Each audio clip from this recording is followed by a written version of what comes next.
మేము చూస్తున్నప్పుడు పెచ్చులు ఊడిపోతూ ఉన్నాయి. ఆ సీఎం ఆఫీస్ బ్లాక్లో ఆల్మోస్ట్ వాళ్ళు ఎవరో పేషీలో కూర్చుని ఆ పైకప్పు పడిపోయింది, నీళ్లు లీక్ అవుతున్నాయి.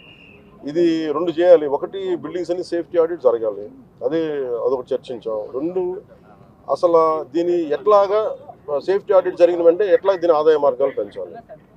మీరు ఎవరైనా సరే వ్యాపారం చేద్దాం అనుకున్న వాళ్ళు కూడా ఇలా గత ప్రభుత్వం ఏం చేసింది, అది వాళ్ళ ముఖ్యమంత్రి కార్యాలయం కింద, వాళ్ళ నివాసం కింద, వారి కుటుంబ నివాసం కింద పెట్టారు.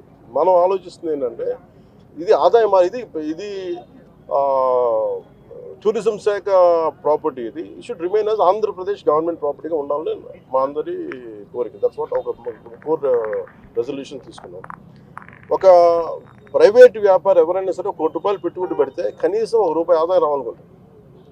దీని మీద 453 కోట్ల రూపాయలు పెట్టుబడి పెట్టారు.